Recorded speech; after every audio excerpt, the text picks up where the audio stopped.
Assalamu alaikum wa rahmatullahi wa barakatuh. Pour toute question de fiqh, il y a trois options. Soit être un mujtahid, ou bien agir selon le concept de précaution, ou bien alors être un muqallid. Ces trois options, en général, sont abordées dans n'importe quel livre de fiqh, surtout les livres de fiqh modernes. Mais aujourd'hui, nous allons nous référer au livre de référence de Sayyid Sistani, Minhaj al-Salihin. Donc, vous disiez, pour toute question de fiqh, vous avez trois options. La première, c'est le fait d'être un mujtahid.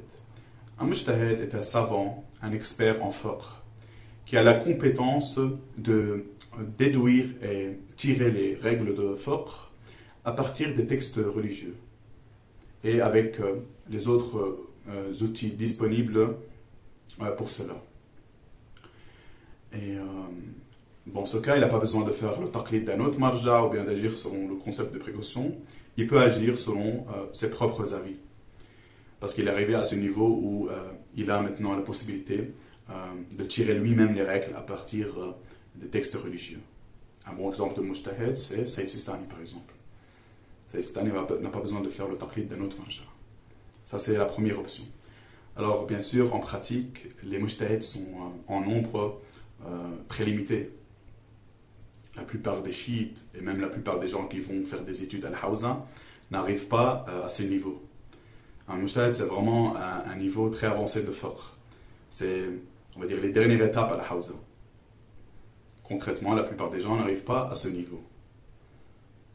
Et donc, il reste deux options, qui sont les deux autres options. Le fait d'agir selon le concept de précaution et le fait de suivre un muqallid.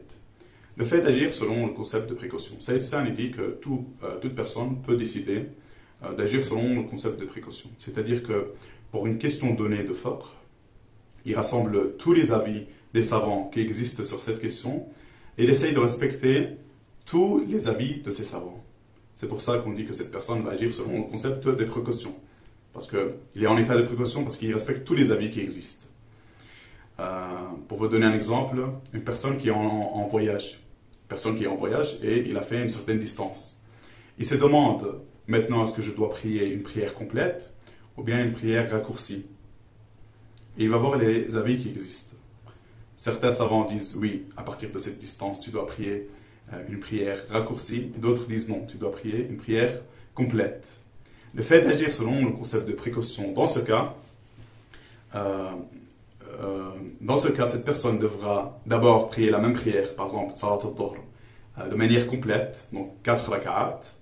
Ensuite, lorsqu'il termine, il prie la même prière, Salat al-Dhuhr, mais de manière raccourcie, 2 raka'at. Donc, il aura prié Salat al-Dhuhr de manière complète et ensuite de manière raccourcie. Et en agissant ainsi, il va respecter les deux avis. C'est ça le fait d'agir selon le concept de précaution. Bien sûr, Sayyid Sistani dit qu'il y a deux problèmes. Le premier, c'est que définir comment agir selon le concept de précaution n'est pas toujours facile. Parce que ça nécessite d'aller rassembler tous les avis qui existent pour une question donnée. Et ça, c'est pas facile. Imaginez, dans l'histoire du schisme, il y a eu des centaines ou des milliers de savants en fiqh. Et pour n'importe quelle question, vous avez des dizaines d'avis. Déjà, pour une personne du commun, qui n'est pas un expert en fiqh, aller chercher tous les avis, ça c'est quelque chose de difficile. C'est pas quelque chose de très simple. Ça c'est le premier problème que Sayyid Sistani aborde. Le deuxième problème, c'est que, toujours selon Sayyid Sistani, il y a des questions de fiqh où il est impossible d'agir selon le concept de précaution. C'est-à-dire qu'il y a certaines questions de fiqh où c'est tout simplement impossible. Par exemple, la prière du vendredi. Certains savants ont dit que pendant l'occultation, elle est obligatoire. C'est un avis qui existe. D'autres savants ont dit qu'elle n'est pas permise pendant l'occultation. Enfin, le troisième avis dit qu'elle est tout simplement mustahabba. Elle est recommandée. C'est l'avis majoritaire aujourd'hui. Dans ce cas, une personne ne peut pas agir selon le concept de précaution parce qu'il ne peut pas respecter tous les avis qui existent. En effet, s'il décide de prier la prière du vendredi, il aurait respecté l'avis qui dit qu'elle est obligatoire. Mais il va contredire l'avis qui dit qu'elle n'est pas permise. Et dans le cas où il décide de délaisser la prière du vendredi et de ne pas la prier, il va respecter l'avis qui dit qu'elle n'est pas permise pendant l'occultation. Mais il va contredire l'avis qui dit qu'elle est obligatoire.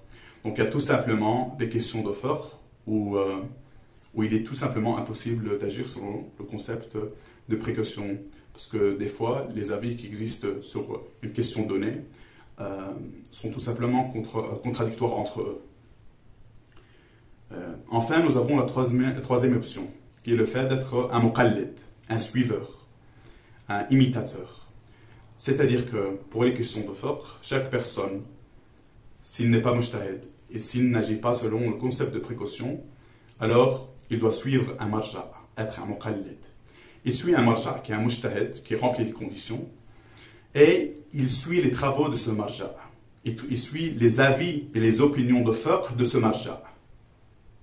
Concrètement, prenons l'exemple de Sayyid Sistani. Si quelqu'un fait le taqlid de Sayyid Sistani, s'il est un muqallid de Sayyid Sistani, il prend les livres de Sayyid Sistani, il va sur son site, il voit les avis et les opinions de Sayyid Sistani sur les différentes questions de fiqh, et il suit cet avis. Donc ça, c'est les trois options que toute personne peut choisir entre ces trois options en ce qui concerne les questions de fiqh.